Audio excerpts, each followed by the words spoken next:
नमस्कार दोस्तों, स्वागत है आपका। मैं आपके साथ गौरव।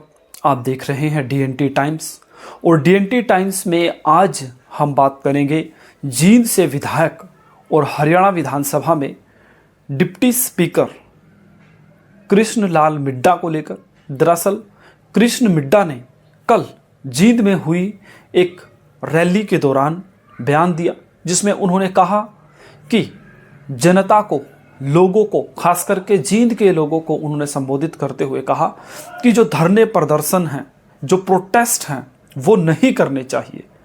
उन्होंने कहा कि धरने प्रदर्शन करने से, प्रोटेस्ट करने से विकास में एक तरह से रुकावट होती है। उन्होंने एक वाक्य बताया कि किस तरह से उन्होंने जींद के लिए उद्योग लगाने संबंधी कुछ उद्योगपतियों से बातचीत की। तो ऐसे में उद्योगपतियों ने कहा कि जींद के अंदर या कहें हरियाणा के अंदर बहुत ज़्यादा धरने प्रदर्शन होते हैं।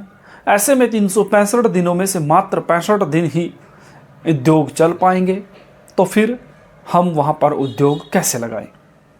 ऐसे में इसी बात को मिड्डा साहब ने सभा के अंदर दोहराया। उन्होंने कहा कि जनता को धरने प्रदर्शनों से दूर रहने चाहिए। अब सवाल उठता है कि क्यों डिप्टी स्पीकर हैं, संवैधानिक पद पर बैठे हैं और जनता का जो संवैधानिक अधिकार है उसी का विरोध कर रहे हैं, जनता को समझा रहे हैं कि आपको विरोध प्रदर्शन नहीं करना चाहिए। देश के कानून के अंदर, संविधान के आर्टिकल 19 के अंदर फ्रीडम ऑफ एक्सप्रेशन के तहत हर व्यक्ति को शांति प्रिय ढंग से आंदोलन करने का, प्रोटेस्ट करने का अधिकार है। लेकिन हरियाणा के डिप्टी स्पीकर कह रहे हैं कि जनता को इस तरह के आंदोलन नहीं करने चाहिए, इन आंदोलनों से दूर रहना चाहिए, प्रदर्शन नहीं करने चाहिए, विरोध नहीं जताना चाहिए। मिड्डा साहब को याद करना चाहिए कि किस तरह से जब बीजेपी विपक्ष में हुआ करती थी और बीजेपी के बड़े बड़े लीडर जो गृह मंत्री तक रहे हैं, वो किस तरह से अर्धनग्न होकर हरियाणा की सड़कों पर धरना प्रदर्शन किया करते थे। वो तस्वीरें उनको देखनी चाहिए और फिर जनता को इस तरह की नसीहत देनी चाहिए कि जनता को धरने प्रदर्शन नहीं करने चाहिए, अपनी मांगों को मनवाने के लिए विरोध नहीं करना चाहिए। मिड्डा साहब को इस बात पर भी गौर करना चाहिए। इसको लेकर आप क्या सोचते हैं? कमेंट बॉक्स में अपनी राय दीजिए और सुनिए मिड्डा साहब ने आखिर क्या कहा है। मैं आप सबसे अनुरोध और प्रार्थना करने आया हूं। मैंने माननीय मुख्यमंत्री जी से प्रार्थना की कि यहां पर एक बड़ा उद्योग लगाया जाए और वहीं पर मैंने बहुत से उद्योगी लोगों से मिलने का काम किया कि जींद आज नौ नेशनल हाईवे से जुड़ रहा है, यहां पर आप बड़े बड़े उद्योग लगाइए। लेकिन उन लोगों ने कहा कि मिड्डा साहब, हम यहां पे उद्योग तो लगा देंगे, लेकिन ये बताइए कि ये उद्योग चलेंगे कितने दिन।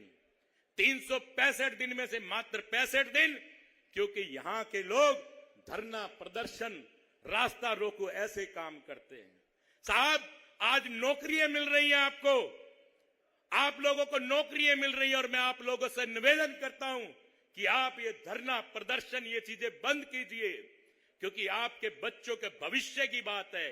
आपके बच्चों का भविष्य अगर कहीं सुरक्षित है तो भारतीय जनता पार्टी में सुरक्षित है, माननीय नायब सैनिक संगठन में सुरक्षित है।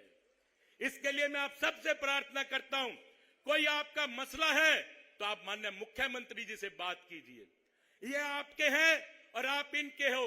बाहर से लोग आते हैं और यहां पर अपनी रोटियां सेकने का काम करते हैं। अगर वो इतने भले होते तो अपनी स्टेट में ही रहते, हरियाणा में उनको भेजने की कोई जरूरत नहीं थी अगर वो इतने अच्छे लोग होते। तो मैं आप लोगों से अनुरोध करता हूं कि माननीय मुख्यमंत्री जी ने बहुत बड़ा खजाना खोलने का काम किया है। यह आप विश्वास मानकर चलिए कि बड़े बड़े उद्योग आएंगे जो मेरिट के आधार पर नौकरी लेंगे और जो बच्चे थोड़े से नंबर कम लेंगे उनको उद्योगों में नौकरी मिलने का काम करेंगे। यही मैं माननीय मुख्यमंत्री जी से भी प्रार्थना करता हूं कि जींद में भी बड़े उद्योग लगाए जाएं, ताकि हमारे लोग जो आज बहुत लंबे समय से बेरोजगारी में जो मेरिट नहीं ले पा रहे वो है। आज आपके इस चीज को देखकर प्रत्येक व्यक्ति बहुत प्रसन्न है। मैं आपको यही कहने आया हूं और अंतिम बात को समाप्त करते हुए एक शेर कहूंगा माननीय मुख्यमंत्री जी के, उसमें जाके कोई कह दे शोलों से, जाके कोई कह दे शोलों से, चिंगारी से कि तीसरी बार कमल खिला है हरियाणा में बड़ी तैयारी से, बड़ी तैयारी से। भारत माता की, भारत माता की।